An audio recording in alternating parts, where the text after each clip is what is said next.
জলপাইগুড়ি শহরের জেলা কংগ্রেসের দলীয় সভায় যোগ দিলেন প্রদেশ কংগ্রেস সভাপতি শুভঙ্কর সরকার। মালদহে খুনের ঘটনায় তিনি সংবাদ মাধ্যমকে জানায়, মুখ্যমন্ত্রীর উচিত দ্রুত স্বরাষ্ট্র দপ্তরের মন্ত্রীকে বরখাস্ত করা। সীমান্তের সমস্যা নিয়ে শুভঙ্কর বলেন, ফরেন পলিসি ফেলিয়ার।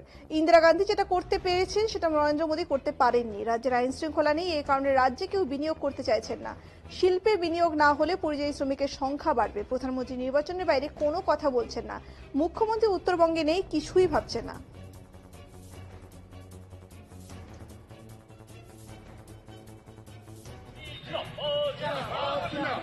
प्रदेश कांग्रेस कमेटी सभापति शुभंकर सरकार स्वागतम।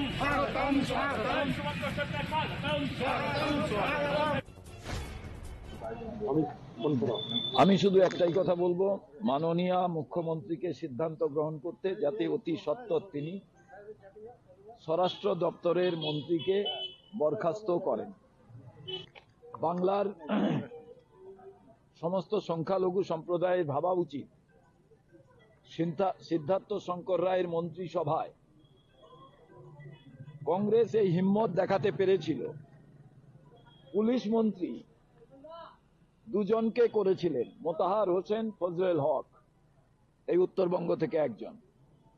এগ্রিকালচার ডিপার্টমেন্টের আন্ডারে fisheries, horticulture, agriculture, animal husbandry ছিল আব্দুল সাত্তার, মুর্শিদাবাদ। পাশের জেলা বরকত গনি খান চৌধুরী, সেখান থেকে পাওয়ার মিনিস্টার অ্যান্ড সেচ দপ্তর। তার পাশে এই যে কোঅপারেটিভ আন্দোলনের বিভিন্ন সমবায় দেখেন, তার জনক হিসেবে ডক্টর আমাদের রায়গঞ্জ থেকে জয়নাল আবেদী, তার ফজলেল হক, ওখানে মোতাহার হোসেন, এবং সিদ্ধার্থ শঙ্কর রায়ের মন্ত্রিসভার প্রথম ক্যাবিনেটের সিদ্ধান্ত, প্রত্যেকটি থানায় 3 জন করে মুসলমান অফিসার থাকবেন, একজন মহিলা। আমার মনে হয় এই সিদ্ধান্তগুলো যদি সঠিকভাবে রূপায়িত হতো, কংগ্রেস জামানা চলে যাওয়ার পর আজকে আমাদের মনে হয় কোনো জায়গায় কোনো সম্প্রদায়ের মানুষকে সঠিকভাবে জীবনযাপনের ক্ষেত্রে কোনো অসুবিধে হতো না।